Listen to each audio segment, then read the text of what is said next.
مسجد نبوی میں موجود جنت کا ایک ٹکڑا مسجد نبوی کا چپا چپا گوشہ گوشہ مقدس اور متطہر اور عطر بیز ہواؤں سے مشک بار ہے۔ آج دور نبوت کا سارا شہر مدینہ مسجد نبوی میں شامل ہو چکا ہے۔ پورے شہر میں وہ کون سی جگہ ہوگی جسے حضرت نبی کریم صلی اللہ علیہ وسلم کے قدم چومنے کی سعادت نصیب نہیں ہوئی ہوگی۔ اس شہر کا ہر ذرہ آفتاب و مہتاب سے بھی زیادہ اپنے آپ کو خوش قسمت تصور کرتا ہے، وہ اس لیے کہ اس کے سینوں میں آفتاب رسالت کے قدم پڑتے رہے۔ ہماری آنکھوں کی پلکیں ان ذروں کو چومنے کے لیے ہم وقت بےتاب رہتی ہیں۔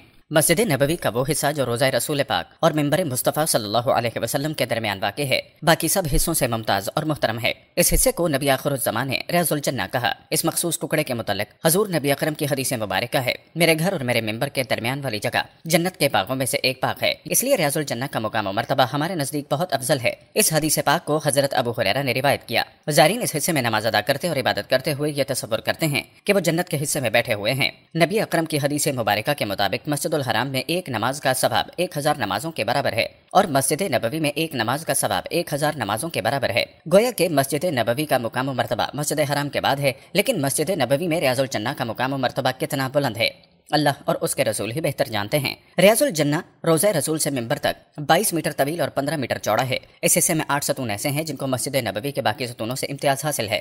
ان ستونوں کو سنگ مرمر اور سنہری میناکاری سے مسجد کے باقی ستونوں سے نمایاں کیا گیا ہے۔ یہ ستون روضہ انور کی مغربی دیوار کے ساتھ ممتاز کر دیے گئے ہیں جو ریاض الجنہ کے اندر واقع ہیں۔ ان متبرک ستونوں کی تفصیل اب آپ کو بتاتے ہیں۔ ستون خنانہ منبر رسول کے نزدیک واقع ہے۔ جب کسی اونٹنی کے بچے کو ماں سے جدا کر دیا جائے تو وہ اپنی مادر کے فراق میں روتا اور بلکتا ہے۔ اس آواز کو عربی میں خنانہ کہتے ہیں۔ دراصل اس ستون کے ساتھ بھی کچھ ایسا ہی واقعہ پیش آیا جس کی وجہ سے اسے خنانہ کا نام دیا گیا۔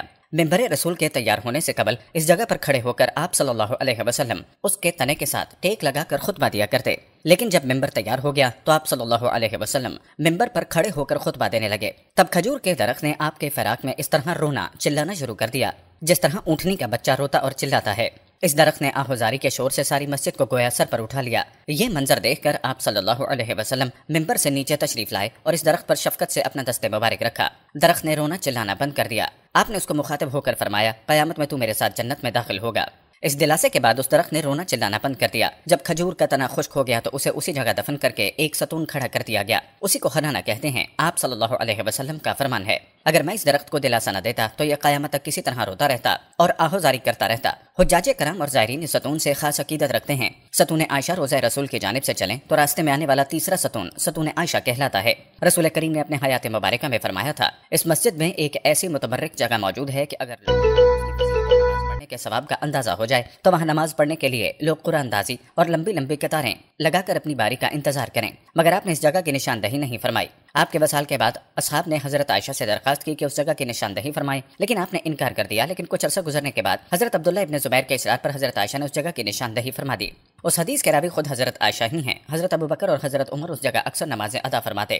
اس جگہ جو ستون کھڑا کیا گیا وہ حضرت عائشہ کے نام سے موسوم ہے۔ ستون ابی لبابہ روضہ رسول کے بالکل سامنے ستون ابی لبابہ واقع ہے جسے ستون توبہ بھی کہتے ہیں۔ اس ستون کی وجہ تسمیہ کچھ اس طرح ہے کہ جب مسلمان مکے سے ہجرت کر کے مدینے آئے تو وہاں پہلے ہی یہودی کافی تعداد میں آباد تھے۔ مسلمانوں نے ان سے امن معاہدہ کر لیا، لیکن یہودیوں نے معاہدے کی پاسداری نہ کی اور اسے توڑ دیا۔ نتیجتاً اللہ اور نبی کریم نے سخت برہمی کا اظہار کیا۔ اللہ کی طرف سے حکم نازل ہوا کہ امن معاہدے کی حدیں پامال کرنے والے یہودیوں کو قتل کر دیا جائے۔ حضرت ابی لبابہ مدینے کے پرانے رہائشی تھے۔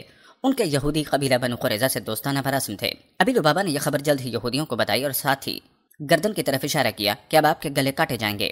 بعد میں ابی لبابہ کو اپنی اس غلطی کا احساس ہو گیا کہ انہیں ایسا نہیں کرنا چاہیے تھا۔ اپنی اس غلطی پر وہ اتنے شرمندہ ہوئے کہ احساس ندامت سے زمین میں جا گڑے۔ انہوں نے اپنے آپ کو اللہ اور رسول کا مجرم گردانتے ہوئے مسجد نبوی میں ایک درخت کھجور کے ساتھ رسیوں سے باندھ دیا، پھر اللہ کی بارگاہ میں گڑ گڑا کر اپنی غلطی کی معافی مانگنے لگے۔ ان کا کہنا تھا، جب تک اللہ مجھے معاف نہیں کرے گا میں اسی طرح اپنے آپ کو رسیوں سے باندھے رکھوں گا۔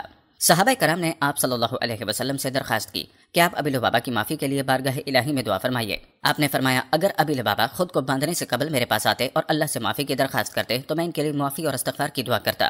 اب تو انہوں نے رسیوں سے اپنے آپ کو باندھ لیا ہے، اب یہ معاملہ براہ راست اللہ اور ان کے درمیان ہے۔ آپ نے پھر خاموشی اختیار کر لی۔ اس دوران حضرت ابی لبابہ کی بیوی اور بیٹی آتے اور ان کو نماز اور ضروری حاجات کے لیے کھول دیتے، پھر دوبارہ انہیں اسی طرح باندھ دیا جاتا۔ ایک دن نبی کریم حضرت ام سلمہ کے ہاں قیام فرما تھے۔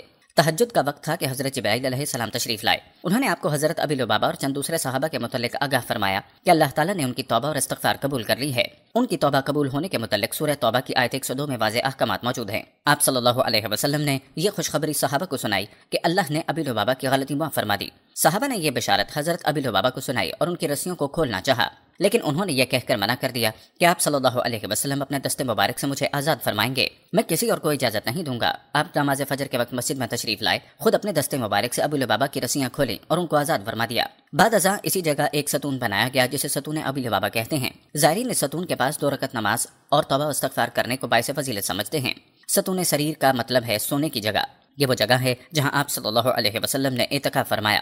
اس جگہ آپ کا بستر بچھا ہوتا، اسی بستر پر اکثر آپ آرام فرماتے، اس لیے ستون کا نام ستون سریر ہے۔ ستون وفود کی بات کی جائے تو اس جگہ مدینہ سے باہر آئے ہوئے غیر مسلم یا مسلمان وفود سے آپ صلی اللہ علیہ وسلم ملاقات فرماتے اور دین اسلام کے متعلق انہیں تبلیغ کیا کرتے، اسی لیے ستون کا نام ستون وفود ہے۔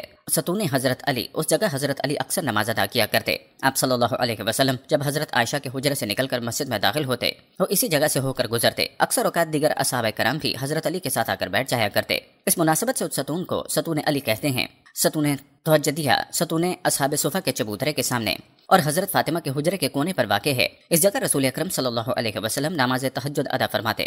یاد رہے کہ نماز تہجد آپ صلی اللہ علیہ وسلم پر فرض تھی، اس لیے ستون کا نام ستون تہجد ہے۔ ستون جبرائیل کی بات کی جائے تو اس جگہ سے حضرت جبرائیل داخل ہو کر آقائے دو جہاں کی خدمت میں حاضر ہوا کرتے۔ آج کل یہ ستون روضہ مبارک کی حدود کے اندر آنے کی وجہ سے نظروں سے اوجھل ہے۔